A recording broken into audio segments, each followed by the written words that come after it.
Okay, welcome everybody to Just to Serve TV. Michael Bryant here. Linda Kenny Baden here, and I want to tell you that Michael Bryant was in New York all day. I just have to tell you that because he rushed back to get to this show so that we could tell you all about the YSL case and, more importantly, about the Penny case that he was in the courtroom for all day. And he just sat in that chair and look at him, calm, cool, collected, Right. just like a trial attorney. Heavily medicated. Yeah. No, I doubt that. Anyhow, all right. So, Michael, while you were gone, I handled the YSL again. All right, I wanted to watch our friend Doug Weinstein. We had a very casual day. At one point, I said, Dizzy, producer, right? Our producer, he's leaning back in the chair like this. He's got I think it's a Coke or something, and he's just drinking it casually. It was not a heavy lifting day for him. I don't think it was a heavy lifting day for anyone. So who was on the stand today? They brought one of the previous witnesses back on, but no reason for that. So then they brought in the detective. Okay. And you know who she is. And her name is. I know it's Marissa Viterini, Viviteca, Biblioteca. I can never remember it. I have a mental block about it. I'm not sure why. I know. The reason why you do is because you can't see her. If I can't see you, I don't care what your name is. What is it? What is her name again? Good thing. What is her name again? Oh, you know what? Viverito. Viverito. There you go. Okay. Is it Marissa or Melissa or? I don't know. I don't know the first name. They don't give the first name. They give the M. First of all, they go M. Because they go M. And of course, you could look. It's ridiculous. You could look it up on the internet, right? Of course. And she's appeared before in pieces of evidence in this trial. So what is her story? A little prima donna. Ooh, I couldn't possibly be seen on camera.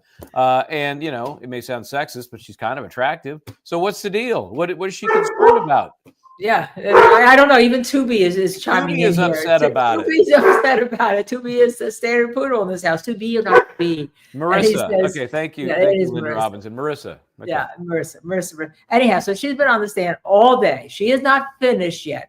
Now, let me tell you a little bit about her background. She's really an armchair gang detective. Now, that's not putting her down because, as you remember, when we went to get Osama bin Laden, the woman who had been following all texts and all sorts of stuff was able to figure out where he was. So it's very important to have that kind of information that you can gather and you can glean facts from. The problem is that what you're gleaning from in this case is a lot different than where Osama bin Laden was, okay, when we set out to go get him.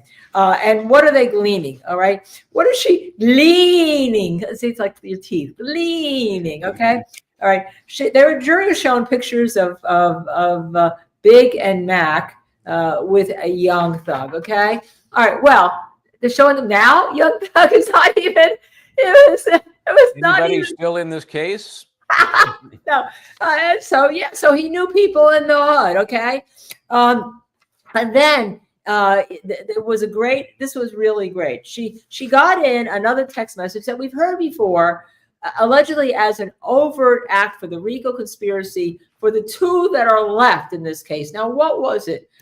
Music producer Turbo was robbed.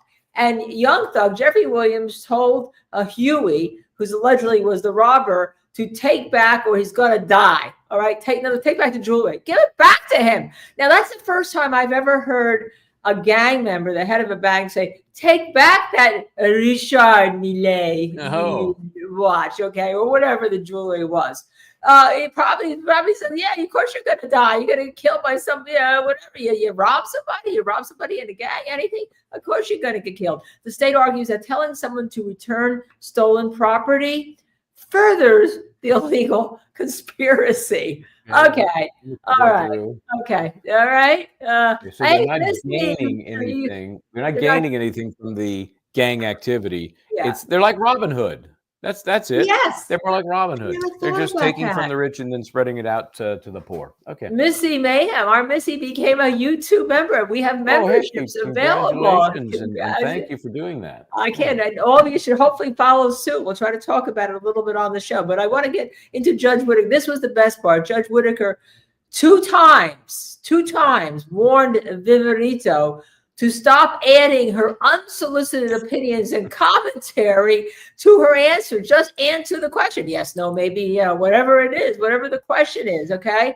And that was having to do text messages to get payment in exchange for hurting Lucci, okay, which we heard about the other day, being strip text messages, which I have here, okay? I even wrote down, okay, all right, she warned us, like Daniels is what I actually wrote. Remember Daniels? Oh, no, you don't, because he was kicked off the stand because he was inserting himself into the trial. Recall that detective who couldn't even finish? What's all that red stuff there? Is that a graph or something, or what is it? These are the text messages. And and she's pointing out the ones that the prosecutor. How am I going to get this way? You can't really see it. That was probably. No, I can't see it. It just looks like a red blob. Might be your shopping list or something. No, my shopping list would be no, it'd be a lot bigger than this actually.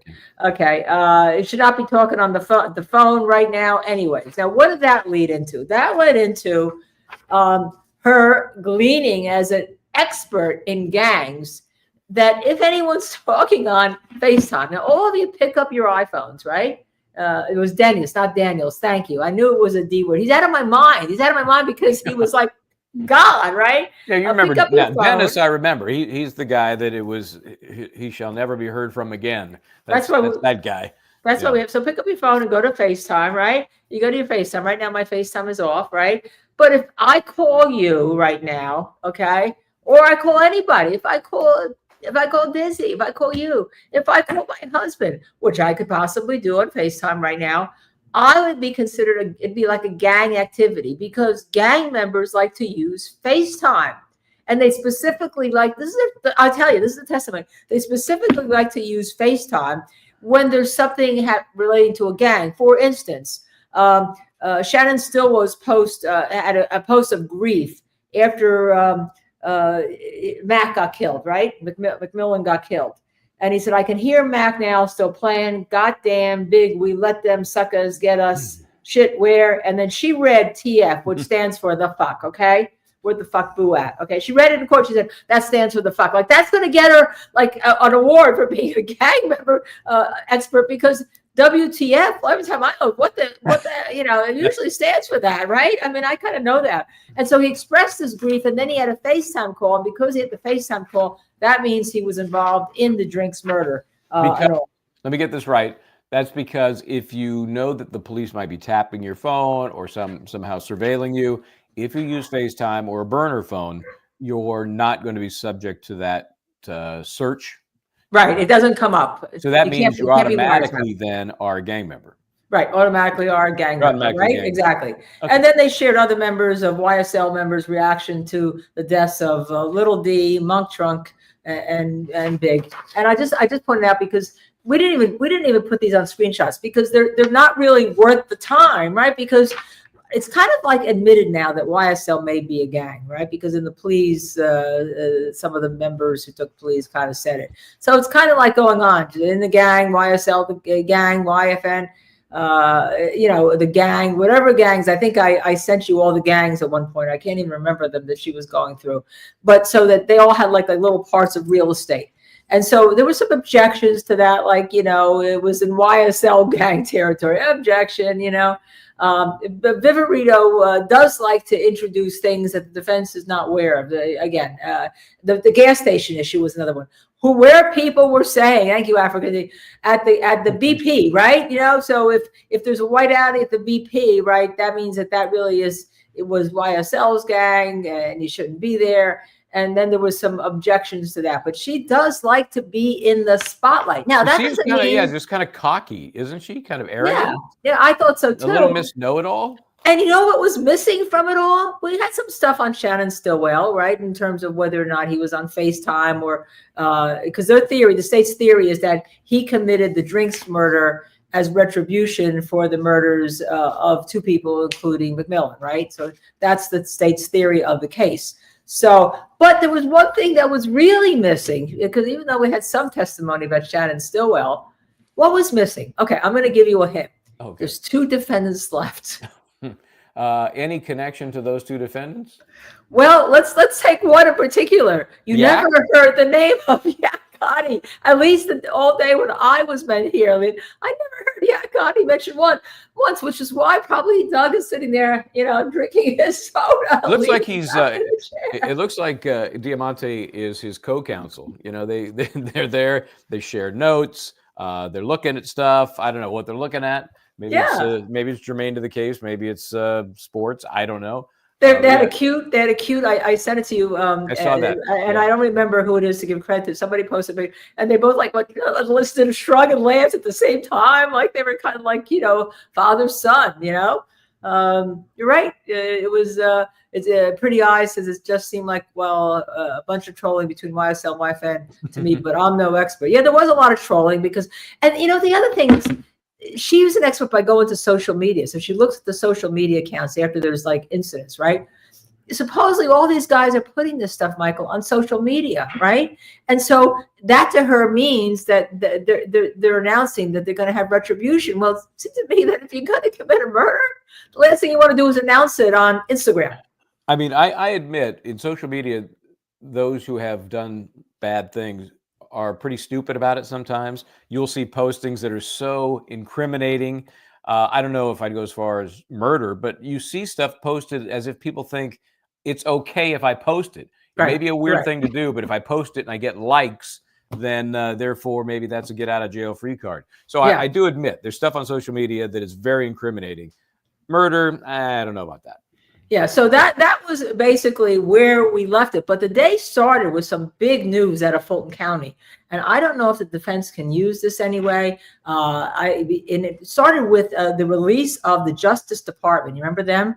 At least they're still Justice Department right now. I was just reading bittersweet saying, I hate this trial. This is, and yet you're watching it. Am I right? So it's some sort of weird codependence that people have. Because it's such a frustrating trial on a factual level, on a prosecutorial level, on a justice level. You just, it's like hating somebody in a soap opera. You just hate that person, and but you can't tear yourself away. Okay, I'm sorry. You watch soap operas? Well, I used to back in the day when I was back in the radio days. I used to do a thing called what did I call it? As the Something Turns, and I would do a synopsis of the hottest soap operas, like every week. Just read it out with the little, sappy kind of music underneath. I don't know that I ever really watched any of them, but I read all of these updates and shared those with my radio listeners. Okay, anyway. I love you. Keep interrupting, because one of the things that I want to get your opinion on was the day started out with something that wasn't in the trial, but that's kind of been alluded to. And we've alluded to it here, was the Justice Department released a report and said the conditions in the Atlanta County Jail and the Fulton County Jail, and that's Rice, as we've heard it, right? Yeah. Violate constitutional and statutory rights of people incarcerated. And that's just a milquetoast line, right? Killings, stabbings, and assaults are common. Contraband is pervasive. And I'm reading from The Guardian right now, which has the best article on it. Lethal violence goes uninvestigated and is directly abetted by the jail staff. Drug use is common. 91-page report. And it began when they found a gruesome death of LaShawn Thompson in September 2022, who made national headlines. He suffered from mental illness, right? Covered in insects in his own ways, with his face down on the cell toilet. And the coroner described Thompson as neglected to death. And he was one of the many. It's a horrendous report. We really should try to post it somewhere at some point so people could read it. But in the meantime, if you Google The Guardian and Google Fulton County Jail and Justice Department, you will come up with this article: 1,000 assaults in 1 year, 314 stabbings. So Lucci's stabbing, it may not have been so unusual. 314 stabbings. So what I want to get your opinion on, if the defense who's left had this, to question people before they got on the stand about taking pleas, would it have made a difference? Because there was an argument at some point that people just wanted to get out of Rice County. And I think Little Woody's talked about it. Of course. Talk to us. What's your question again? So if the defense had this report, this Department of Justice report, which comes out now, when they were questioning people like Little Woody to give credibility to the fact that he would say anything not to go to Rice, to get out of Rice, do you think that there's some kind of mistrial motion or some way the defense can get that in now? Boy, for the two left. Let me think that through, because obviously it's very prejudicial. Is there any real probative nature? Remember, we're talking after the fact. certainly there's probative nature as to what led to the plea deals and the negotiation. But as to those defendants still in trial, I think it's irrelevant. I don't think there's enough probative value for that to be an issue. That's just my take on it. It's interesting, though, isn't it? It is interesting. I think it's horrific, and we've dabbled with this Rice jail situation. We'd like to get into it more deeply, because when I describe Rice jail, I say, most people know of Rikers here in New York. Also not a great place. I'd say, from what I hear, compared to Rikers, Rikers is the Ritz compared to Rice Street. And if you've got people who are there imprisoned, can't get out on bond, which is another story that we could get into about the reason they weren't released on bond for these alleged crimes, then it's a hammer. You're pounding on these guys. We know that Young Thug, basically Jeffrey Williams, took whatever deal he could get. He was willing to throw himself on the mercy of the court to get out of Rice Street. So that's just wrong. I mean, first of all, that they're in there without bond for the crimes for which they've been accused, that's wrong. But then to just continually deny that bond and make them suffer, they're innocent dudes. They're not convicted of anything. Now let's stop you right there, because you're innocent dudes. Let me put your lawyer's hat right on. Now, Lucci, we're talking about. Remember, he was stabbed in the trial, right? You're right. And so in May 2023, an assailant dug a hole through a shower wall to enter an incarcerated person's housing zone and stabbed him.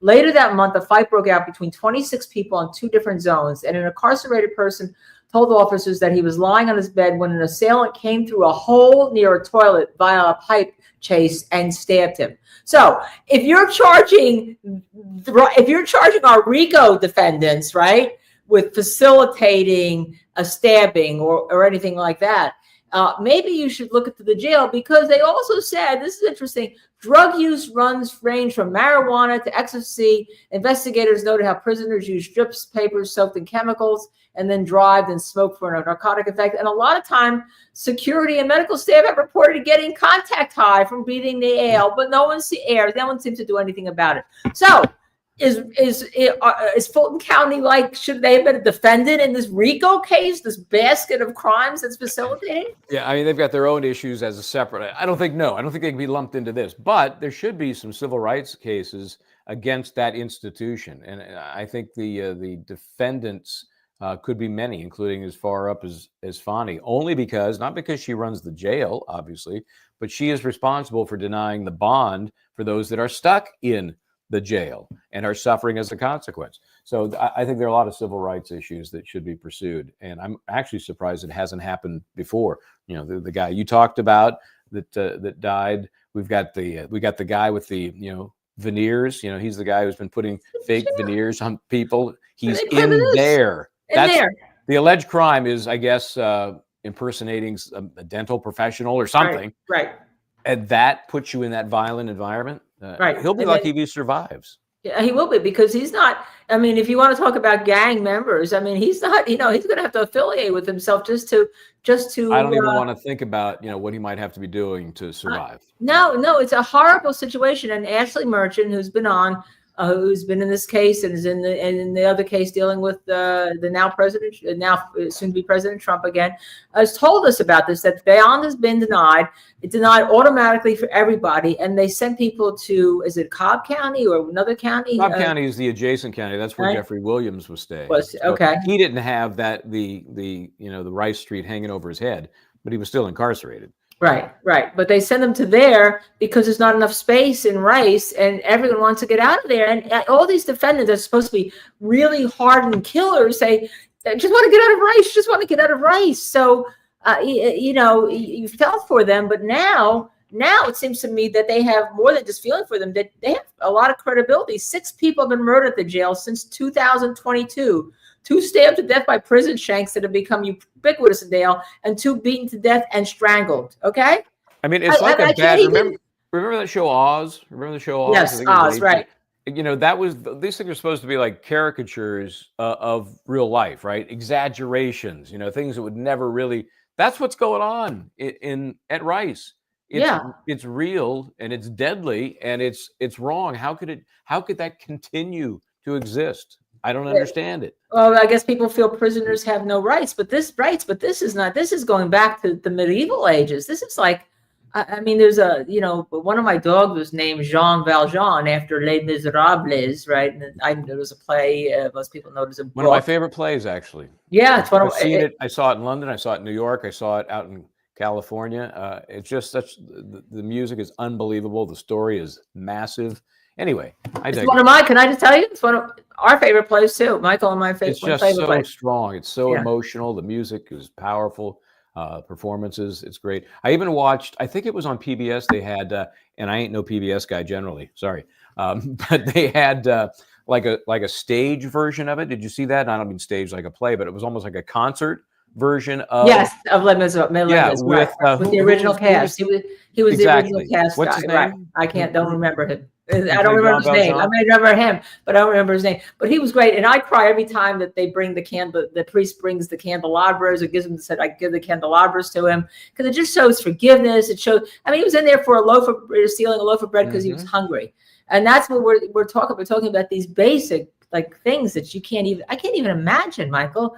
I can't imagine reading, and I haven't read the report. I just read the reports of the reports. Yeah. Yeah, and I thank you. I thank you, The Guardian, George Chidi, who's in Atlanta, CHIDI, who wrote this article that I'm relying on tonight. I'm gonna really was. I think it needs to be further exposed.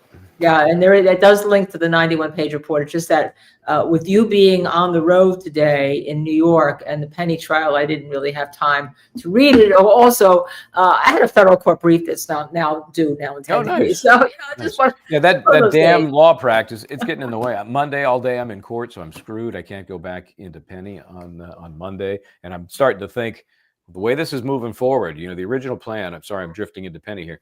They were going to get done by the 9th of December. It won't take that long. I mean, the ME is, as you know, quite often the right. And I've got notes on all of that. We'll get to that in a moment, though. So I think that was basically what happened today. They're going to review evidence tomorrow. The lawyers is going to be a closed courtroom type day. Right. She's not going to be open. She said, "Text me if there's a problem." Yeah, but I don't want to come down. I saw the end of that because they were in court till about 5:30, 5:20, 5:30. Yeah. And she was, when I started, shades of like some of my trials when I come back and I hear, 385 VV, 485 VV, you've gone through all this evidence and then you have to go back and look and you have to make your objections and make sure that it's all right. And it really, it's a tough day. It's really a hard day for the attorneys, but they'll be probably hard work. Yeah, it's hard work. People don't realize how hard it is, but I think that they probably have they're getting their closings order. I'm sure the reason why Miss Love has not been in the courtroom is working on her closing. Oh, because we're going to hear that indictment read again, all over again, and it's going to be very, very. I reached out to Doug today for two reasons: to confirm that Vitorino, did I get it right this time? That's close. That she would be the last witness. Not sure she'd finish today. That'd be surprising because they had so many exhibits connected to her, not counting her. Yeah, she's gonna go Monday. The judge at the end said she made a mistake by not making it tomorrow, right? Oh yeah, that's right. So I think we'll get Doug tomorrow is the bottom line. I think we should be able to get him and get an update on what's going on and maybe a sneak peek into what the defense case is, if any. If any, right? Yeah. Oh my gosh. Sometimes we've talked about this. It's risky, but sometimes, as I call it, the hands in pocket defense sometimes are the best if the prosecution's totally bungled it, and you've gotten in your points on cross-examination. Yeah. Although they may be interesting to see what they put anybody on that's not their clients. But quite frankly, I mean, Doug can sit back, in my opinion, unless you think that you're going to catch these guys, you're going to have Yak Gotti in this basket of RICO crimes because he may be a YSL gang member. Therefore, he's responsible for all these crimes that they could have gotten convictions on some of these murder cases, I think, if they had tried them individually. But not against the people that actually did the murder. That would be novel, right? Yeah, great idea. Yeah, that would be really novel. And a lot of the other stuff, is past the statute of limitations. Only the murder really extends forever. So they're using these as these overt acts, right? Because those are used to support the furtherance of the conspiracy under the RICO charges. So they're dragging. That's where they had, remember early on, marijuana possession.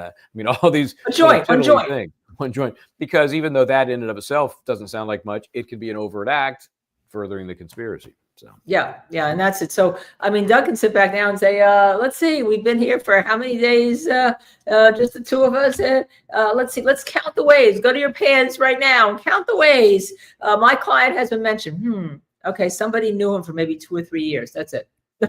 There we go. This witness, no mention. This witness, no mention. This witness, no mention. This, you could tick them off. Right. Yeah, that's right. Fani being reelected DA. We predicted it. We saw the numbers ahead of time. It's no surprise. I want to make sure I don't totally mess this up. Olufemi Dakin. Is that Dakin? I'm sorry. I tried. But I appreciate that because you're right. That's it's unfortunate. That could have been maybe a step in the right direction. Right. Right. And it's not even because I knew the opponent had better views, different views. We knew that she said, we're going to end this case. That's all we knew. And that was enough for me. But, her long-term plan for the DA's office, had she won, I really don't know. I don't know. We know Judge Whitaker will probably go to the Georgia Supreme Court for just finishing this case with a degree of respectability, and having Jeffrey Williams kind of agree with her. Thank you for fairness on that. Him breaking up saying that was beyond a moment that should be replayed.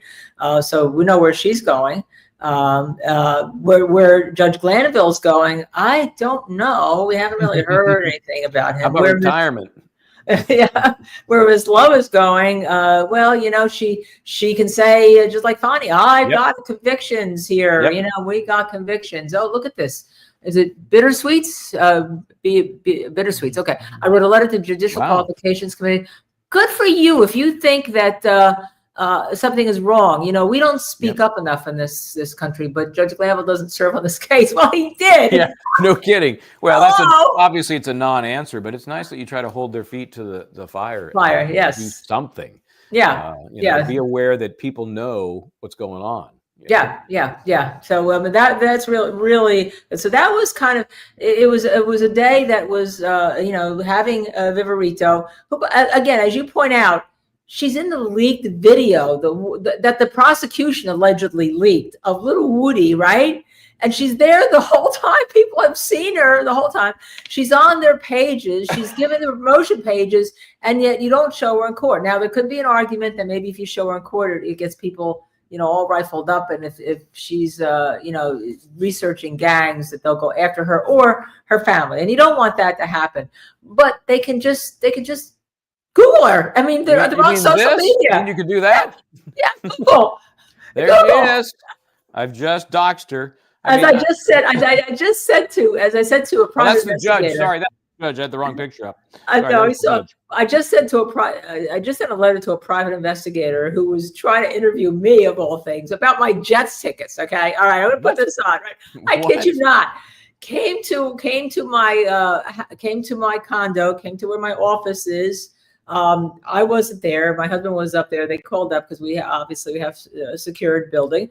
Called up a major firm and wants to interview me about a fight that may have occurred near my seats. Now, the name of on the seats is both Michael and me. Why he singled out the female, I don't know. But maybe it's been a mistake when the first thing to him is my letter to him say, Google is your friend. You can find me. How about Googling me? Here's my stationery. Law office of LindaKennyBaden.com, So that's the first part of the story. Then what happened? I have not heard back. Okay.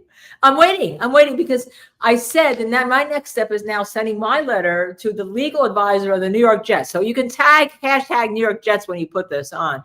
The legal counsel of the New York Jets say, okay, this should not be done. This should not be done. Why don't you call me, since I happen to have 4 of your biggest seats on the 50-yard line in the house, and I don't appreciate this. And you should never send a private investigator on a day off to somebody's house, especially if she's female, right? It is just something that is not done. So, what can I say? But I have my own way of doing things. You drifted off into Karen status there for just a minute. Well, I kind of drifted off into a lawyer status. I kind of was like, I was going to call you to write the letter for me, but I said, Michael's going to be like, yeah, right. Yeah. That's okay. Well, that's interesting. I think it's interesting that they would investigate it to that degree. That's actually kind of impressive that they do that. I'm surprised anybody was in the seats having a fight or watching the game. Yeah, that's a different story. The way the Jets play is a crime. It may be felony. I'm not sure. We've only been to 2 games this year, and we tend to leave at halftime. And like, okay, I've been here, done that. Although last year I was on the Jumbotron. It's not really called the Jumbotron because I wore green lipstick.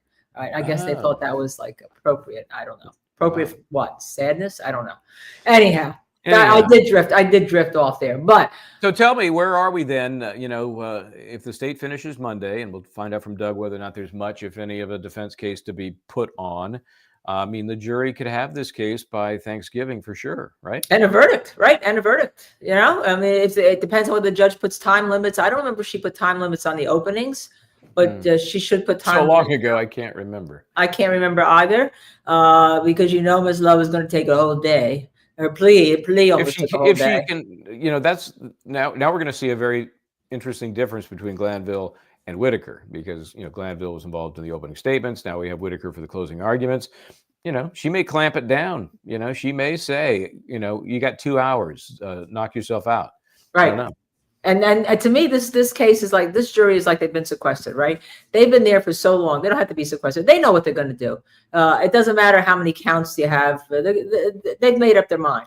I can't see them convicting, knowing everybody else is out, but they may feel, well, maybe we should convict on one little minor thing because Judge Whitaker's, they probably know that probation has been given and she's going to give the probation. So, that's true too. That's true. And, we went through the charges still pending. And as for Diamante Kendrick, he's only got 2 things. He's got the RICO and gang activity / murder. I mean, so there's not really much to play with there. You're either going to ding him or you're not. Whereas Shannon Stillwell, there are about 8 charges, and they vary dramatically.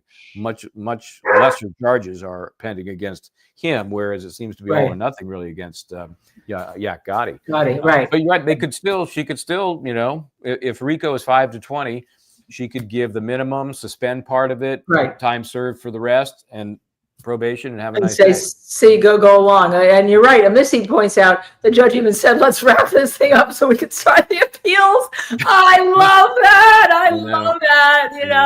I love it. Thank you, Jerome.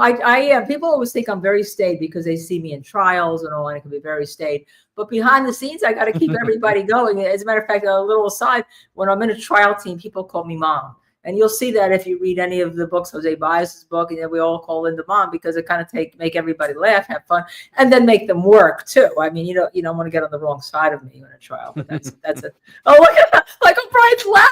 I love you. Well, I love you, my pod partner. Yeah. We, it's funny when we did all the law and crime stuff, you never really see one another. You just, you share a space, but not at the same time.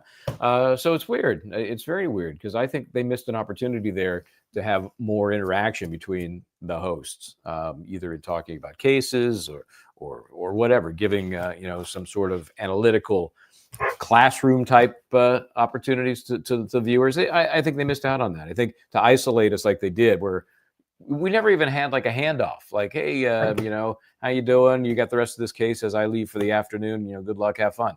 It was just very, I don't know. I don't think separating everybody was the best way to go. But what do I know?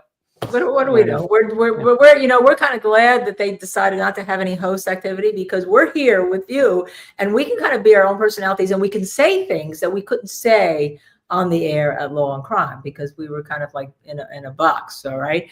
But now, you have us raw, unfiltered, whatever it is you want to call it. We're here. We're for better or worse, as I say. For better or for worse. Better or worse. Yes. Oh, wow. The state added an enhancement for Doug's fine. I didn't realize that. What happened? Someone, Bittersweet, said the state added an enhancement for Doug's client. So we'll have to ask Doug about that tomorrow night when we have him on. I can't wait to have Doug back. I look forward to having Doug here. I mean, he's got a front row seat, and really in a way that's best because he's kind of in the passenger seat. He's not driving the car. And that's kind of good. He's also a dandy, and I say that lovingly because he loves clothes. You see, like his glasses will match his shirt. That's the other day he didn't have a tie on. Right. Correct me if I'm wrong, but he was in like I think he was going to a concert. He was going to an Allman Brothers concert. Yeah. Thank you, Bittersweets. We love that. We love doing it too. Yeah, he was, and he's got the glasses, and I say this even when he's on. He started. I hope we pushed him into it. His own accounts. He's on Twitter, right? And he does these little things and TikToks, little things, like very short, nice 30 seconds. And they're not about the case all the time. Most times they're not. They're about life. And he's really got a great view on life, and for somebody who's been in a trial for like almost 2 years, he's really got a great view. That's all I can tell you. Yeah. Yep. So I will reach out to him again as soon as we're done and just confirm what might be happening, because they are having their non-court day tomorrow. Should be kind of flexible if we can get him on live. Certainly, we like to do that, but if not, we'll record something and drop it a little bit after that. Yeah. So if you have questions for him, tweet them at us so that we can ask him, or send them to Michael on our Gmail at Justice Serve TV. Yeah. What is it? MJB Bryant Baden at Gmail. That right. will work. That one works. That'll work. Eventually, we'll get just a plain Justice Serve. But I had one once. I think it was info at Justice Serve TV, and I think I let it die or something. Yeah. No, it's not. It's besides your handling. No, I kind of like the personal. I like when people like email you, except when I don't like it when they come see you at your house Speaking of that, we have the membership thing now, which has just begun, but we're also crafting some special type of membership stuff, which will allow some very personal one-on-one communication time, which we think might be interesting. Maybe it won't be. Maybe people have no interest in that. But we think it might be interesting, and so we're toying with how to make that available to folks. So well, let me just tell you that my husband Michael and I do that at Crime Con, where people get 5 minutes with us, and they pay prime. It goes to different charities and different funds, and it's very successful because you get to ask personal questions. Now you can ask personal questions here too, I think, in part of the membership, but. Dizzy knows all about that. Missy knows all about that. We're just kind of like the hosts. Yeah, just kind of like I heard that to get some, if you wanted 5 minutes with me, it was $5. If you wanted 2 minutes with me, it was $10. You paid more to spend less time with me. Is that all right? Then that seems to be appropriate. I have to ask your wife on that. No, that would be bad. That would be a bad review. Okay, so are we SNL'd out? Are we YSL'd out? Well, we're never YSL'd out, but I think we should talk about Daniel Penny because it is a really important case, and a lot happened today in the courtroom. And you were there. You're the camera. You're the camera for Justice Serve TV. Yeah, I was a little out of focus at times, but I was definitely, yeah. So let's talk about where we are with that case. Yesterday, as you may recall, of course, they were off yesterday. The last time in court was Tuesday.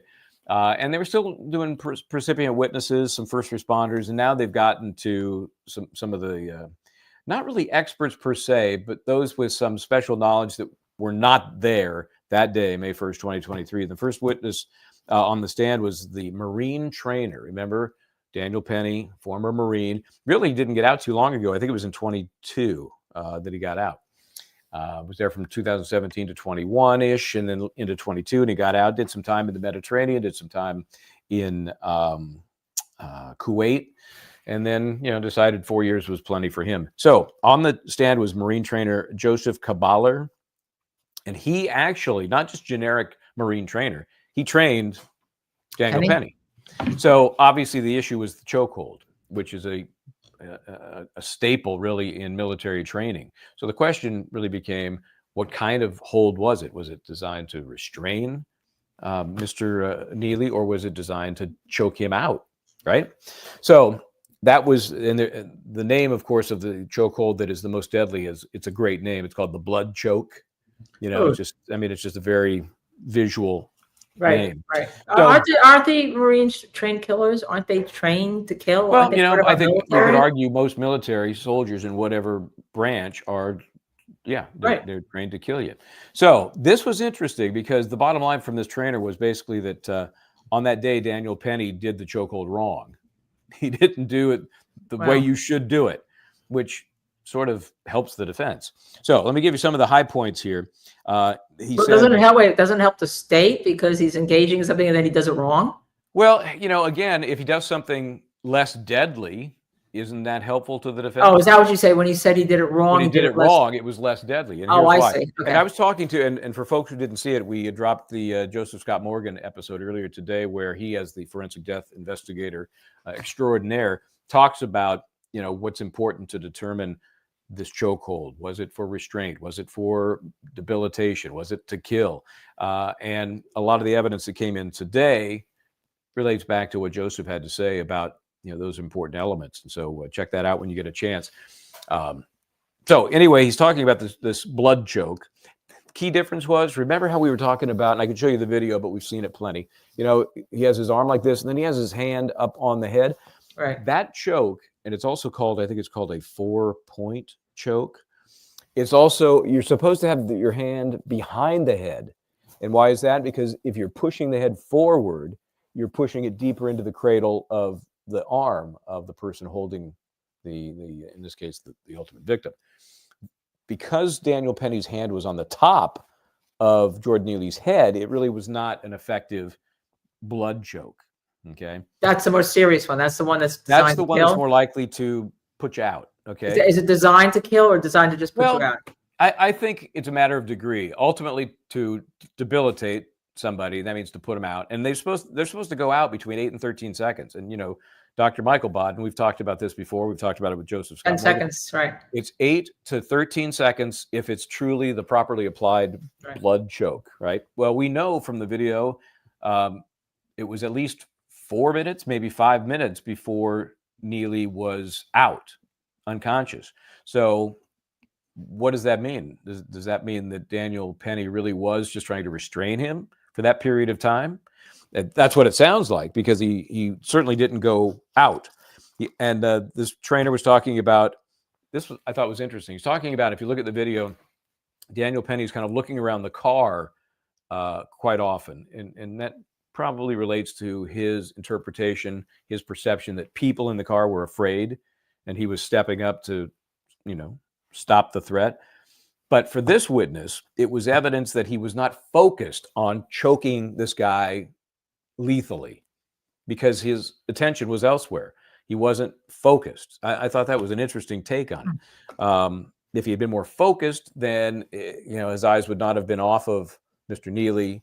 The choke would have been more intense. Pressure is the key word here. There would be more pressure. And because he was not focused just on that task, he felt that it was not a lethal choke. Remember, this is the prosecution witness, but very important for this jury to figure this out. So if it's not a blood choke, what is it? It's an air choke. An air choke. Okay? That still sounds pretty awful, because I don't want my air to be taken away by a choke. What's interesting, that is not trained by the Marines. They don't train the air choke. They only train the blood choke. Okay. So one of the points he made was, even if you can somehow constrict the trachea, you can do that without totally cutting off air. So he was unable to say, by looking at the video, what the level of pressure was that was being applied by Daniel Penny to Jordan Neely's neck. In that way, it's kind of a meh. And what's that do for you? What's the difference if he still dies at the end of the pressure, yes, or because of it, or precipitates him dying in some way? Yeah, correct. And that brings in the whole, drug in the system issue, and I think he had sickle cell anemia. There are all these other factors that the defense is certainly going to focus on. So that was him, and I think pretty important for the reasons that he was the guy that trained the defendant, and the defendant wasn't doing the chokehold correctly. See what the jury does with that. The other witness, or first one in the afternoon, was was Detective Brian McCarthy. Now, this name may come back because when Penny was at the police station, he met with 2 detectives. And the first couple of days of trial, this Detective McCarthy was somehow missing. And it sounded like the prosecution was never going to put him on the stand. Maybe they thought better of it when it seemed like a gaping hole, because this guy spent time with the defendant. Right. And remember, the defendant volunteered to go talk to the cops. They didn't go arrest him. They just responded when he said, you want me to come down and talk about this? And they said, oh, okay. So he does. And so we saw the video interview of Daniel Penny on that day. He was only really talked to for maybe an hour at the most, 2 different detectives. And this may be, I was asked by a reporter for The Sun, they took a few quotes for an article they're doing on this case. And I said, you're going to be famous? Yeah, right. I said, I still think at this point in the process, there's probably a 50-50 chance that Penny takes the stand. And I say that because the jury has now at least heard him, in this interrogation setting or really interview setting. Very loose, didn't seem concerned, like, am I under suspicion here? Very forthcoming. He said, let me just hit some of the high points here. When this detective, he's been with the NYPD for 19 years, right? Right. He walks into the interview room. Penny's already in there with Detective Medina. So they're chatting, talking about the Marines, talking about, I think Medina had been in the Marines or he knew others that were. So they were just kind of small talking. The defense, of course, said that was an attempt to soften him up because that was all pre-Miranda, right? So they do that.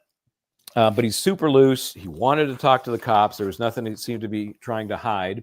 Here's what Penny heard from the victim. And this is critical because this would be what he responded to, right? Quote, I'm going to kill everyone, end quote. Quote, I don't care if I go to prison, end quote, which we've heard from many witnesses. And he described Neely as acting as a, quote, crazy person, end quote. He mentions the windbreaker being thrown, in his opinion, at another rider. Not so much at the ground, but at another rider on the subway. And initially, Penny said, I really wasn't paying attention. He was just like, how did he describe him? Quote, just a crackhead, end quote. Spoken like somebody who's been on the subway before many times. And you always see kooky people. But at some point, this became more than that. And it comes down to some of the things he heard, which again was, I'm going to kill everyone. And remember the woman with the kid in the stroller, or near the stroller? She was like, I had a 5-year-old. I'm thinking, 5-year-old in a stroller? How big is your 5-year-old? But she had the kid and the stroller, and she was using the stroller sort of as a shield between herself, her child, and Neely. And this plays out in front of Daniel Penny. He says, quote, I'm not trying to kill the guy, end quote. Quote, I was not trying to injure him. He was threatening people, end quote. And he talks about, which is very interesting if you look at the video with this in mind, he talks about releasing and increasing pressure as Neely would have what he called a burst of energy. So I was trying to breathe. For whatever reason. So he said he was choking him. I always get the wrong arm. He was choking him, and he would release that pressure as the squirming is how he described it. The squirming would subside. But if he had a burst of energy and again started squirming, flailing his arms, then he would tighten the pressure. That again, this is Penny's question and answer with the cops. Okay. And then there was an interesting moment. This is more procedural, more into the weeds here, but that's what we do. There was a question by the cross-examination about you know what a DD5 is in New York? That's basically the investigative reports that are done by the cops, interviews. They call them the DD5. Well, at some point, you don't get them a lot of times. You used to not get them until the list. Yes, well, you'll appreciate this then. There was a question about something contained on the DD5 brought up by cross-examination, and they threw the front page of the DD5 up on the big screen, like for about 5 seconds until the judge said, "Hey, whoa, get that off of there. You can't show that." I was trying to pick interesting info off of it, but it was up and then gone so quickly. But the jury had to say, "Whoa, that's weird." That's weird, right? That would be shown, and then obviously we're not supposed to see it. So I thought that was interesting. Let's see, and then another, this Judge Wiley, in general, very efficient. I think he seems to be in control of the courtroom, but he's very quick in deciding to overrule quite often objections. The defense was trying to question with this detective an inconsistency with one of the former witnesses, Mr. Clay, Derek Clay. Derek Clay, you may recall, is the guy that said one of his first thoughts was, I wonder if Jordan Neely has something in his pockets. Okay, just like I'm concerned. But when he testified, he didn't say that. He basically said, no, I don't remember that. So, of course, they had to bring up the statement he made to the cops and show that it was a prior inconsistent statement and correct him. And, you know, whether the jury sees that as bias or some other reason to change his testimony, who knows?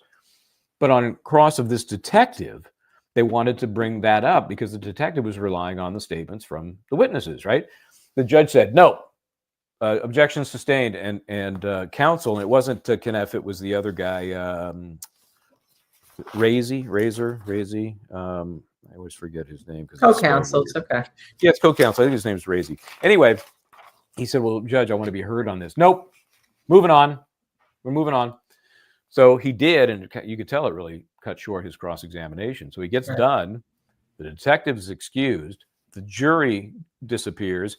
Then he makes a record, and the judge says, after he makes his argument, the judge says, yeah, you're right. You know, I kind of forgot about that. Can we get the detective? Is he still here? Is he still here somewhere? Can we get him? So they had to bring the jury back in after the break, bring the detective back in for that one question, because the judge was so quick to right, instead of going to sidebars, which they don't like in the So I think, you know, from the defense standpoint, it kind of highlights that very small part of the point. Right. Yeah, you're coming back to yes, but they don't know how it got there. They don't know how it. No, it just would be odd. Why is he coming back to make that particular comment? Or they could think that the attorney forgot to ask it, and you know, instead of you know, you never know what juries are thinking when you. Of course. But Dizzy asked, so a question before, how can you assert an affirmative defense, which this is self-defense of others, without taking the stand? And I would point out there was a case, Trayvon Martin, remember? Oh, yes. And the defendant whose charge was what? George, how soon we forget. How soon we forget. Come on, you guys, you know. All right. And he didn't take the stand. The reason why he didn't take the stand on the self-defense is because the prosecution put in his statement that he'd given to the police. So the statement got in. It neglect and you didn't have to then put him on the stand. You'd have to put him on because everything was in as to why he made the decisions, and he didn't subject to cross-examination. So by putting in the statement, you don't really have to then put the defendant on the stand. They can still use an affirmative self-defense. And I think that's, if he doesn't go on the stand here, that's what you're gonna hear. You're gonna hear. Well, yeah, we heard the statement today, basically. And what makes this slightly different, because defense of others is kind of Zimmerman. Thank you, George Zimmerman. Thank you, John Whalen. Thank you. His corollary defense is self-defense and defense of others. All the others, or many of them, have already testified. So they can create for the jury the impression that he was acting on their behalf, right? Without him testifying, because he can't really say, he can say what he saw and what he felt. But if they can support that by saying, I was threatened, I knew this was different, I knew this was dangerous, and I'm glad he stepped in, you know, that's great for him. And he doesn't have to reinforce that taking the stand. So that's why I still say it's a 50-50 shot. If they think the prosecution's case has been weaker, that his statement made is strong, and that the statements of all the recipient witnesses support his defense, then they don't, you know, then maybe he doesn't take the stand. But doesn't it come down to the video? And we ask viewers this because, I mean, None Nanette says, can anyone say they wouldn't actively try to get out of a chokehold? That's exactly what you can't breathe, and even if you're not saying you can't breathe, you know you're trying to get away. You know, you're trying to get away. Let me throw this out to react to this, viewers and LKB. In the video, Neely never. Now remember, there was a period of time where a couple other guys were trying to grab his arms. Remember that? But never, when he had the ability, did he reach up to try and take his arm away from his throat. Don't you think that's weird? Well, wouldn't you do that? Yeah, or you're just trying to get around it. You're just trying to get around it. Sure, if you're being strangled. I mean, the first thing, I'm grabbing the guy's arm. I'm going to whatever's choking me. I'm trying to get it off me. But remember, people were grabbing his arms too, Neely's arms also. I mean, he was kind of being subdued in all ways. And they do have think it's the length of I think it's this. I think well, I agree with that. I definitely agree with that. I think the issue is going to be for the jury, the length and the fact they didn't render assistance. That's going to be the two issues, I think. And if they find that, you may have some people that say, okay, it's manslaughter or it's just criminal negligence, whatever it is. He didn't mean to kill him, but it's one of the two because of those. And that's, I think, the case comes down. I don't want to be on the jury, by the way. Well, I don't think you're going to be. But never. No one's ever putting me on jury. When we were talking to Joseph, and he was asking about, the legs being wrapped around, which is all part of the Marine training, and in fact happened in this case. Mr. Neely had his own legs kind of wrapped like crab-like, by Daniel Penny. So he's got the chokehold up above, and you've got the legs wrapped down below. I mean, that's the classic training, and so that was in fact what was happening. So we'll see. You'll see, but I think it does come down to, what do you think about the length of the video? Just talk about the length.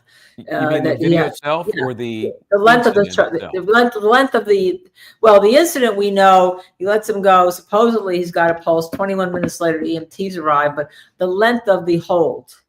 Yeah, no, I think that's a huge issue. It was 5 minutes 53 seconds to 6 minutes 23 seconds, somewhere in there, and Penny did not release Neely until that time period ended. So if the jury believes that Mr. Neely was either unconscious, perhaps dead, however you want to look at it, no longer a threat, if he was a threat, then they're going to say, well, what the hell are you doing, holding that choke for that long? You had to have something more in mind than just restraining him.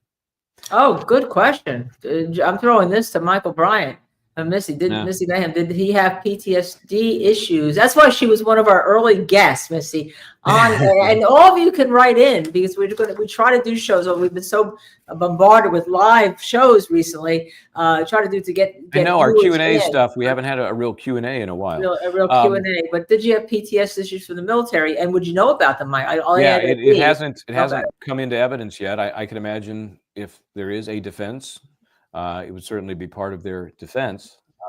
But I don't, I haven't seen that talked about. I haven't seen it even speculated about. So I do have one more thing. I forgot about this. The medical examiner, again, Joseph Scott Morgan, who we spoke to, was like, I can't wait to hear from the medical examiner. Remember some of the things he talked about? He talked about whether there was crushing to the cartilage of the neck. And he also talked about what to the eyes? What is it? Petechial hemorrhages. Yeah, exactly. So let me give you a couple of tidbits from the examiner, Dr. Harris. She is, by the way, it just started today, right? Just started when you started today, but and we were talking about this before we went on. Quite often with the ME, you want to throw the headline out there first. Do you have an opinion about the ultimate cause of death? Yes, I think it was blah, blah, blah. And then you back into that with all of the evidence and the support material that you relied on to get there. That way the jury doesn't have to sit there waiting, wondering where you're going. Don't bury the headline. So this witness was asked right up, very, very near the top, what was the cause of death? And the doctor said, quote, compression of the neck. Okay. So compression of the neck. Now, I don't know if that means arteries, windpipe. I don't know. That was the short answer. So then she goes through some diagrams of the neck. She's talking about there were some bruises, some scrapes, things of that sort. Let me hit some of the high points here as well. She was looking for other signs of injury, both internal and external. Neely was 6'1", 165, so clearly a lean dude, but almost exactly the same height and weight as Daniel Penny. Interestingly, almost exactly. He had signs of resuscitative efforts. That was because the EMTs were working on him, paramedics were working on him. But here it is. He had petechia in the eyes, and she described it, as we all know, as small pools of blood from ruptured blood vessels. So that was there. And what did Joseph Scott Morgan say about that? He said to him, that's more indicative of a strangulation, right? A choke. Had signs of trauma in the form of hemorrhaging in his neck. We talked about that. You watched our episode yesterday. That's exactly it. That's what just Scott Morgan was looking at, that especially if the whole neck had hemorrhages and signs of hemorrhaging in it, that to him, that was not a good thing for Penny. Yeah. And this is something that we did not talk about. I'm not sure what it means. Maybe we'll learn more. But he had his spleen was abnormal in that it had a speckled appearance. I don't know if that's related to some other long-term condition. Maybe it's because they talk about a sickly state. Remember, I said there was some sickle cell anemia that may attack the spleen. I can't remember, to be honest. It's been a while since I've looked into that. Let's see. Compression of the neck falls under the category of asphyxial death. Problem refers to having trouble getting oxygen to the body. So, that's the bottom line from this witness. She'll go into some greater detail. She did the autopsy. This is not just, she didn't just read the reports and come to a conclusion. She did the autopsy. So Dr. Harris will be back on the stand tomorrow. Well, a lot going on here, Michael Bryant. We have a lot to talk about, and continuing on to tomorrow night. I'm sure we'll be talking more Neely. We're going to be talking YSL with Doug, and maybe we'll have another special guest on yet to be seen for Friday at night. So a lot going on, Michael. Do you have to stay with us? We've had a lot of chatters, and we want you to come back and chat more, because we'll look at your comments. We'll try to answer more. Get a membership. All right. We just started. We're trying to feel out what that means too. So, that's right. All right. Well, we appreciate all the folks showing up and chatting and joining us. So, yeah, thank you. Yep. In the meantime, I'm Michael Bryant. Try to do the right thing. And I'm Linda Kenny Baden, and together we are Just to Serve TV. We'd like you to like, subscribe, notify, share.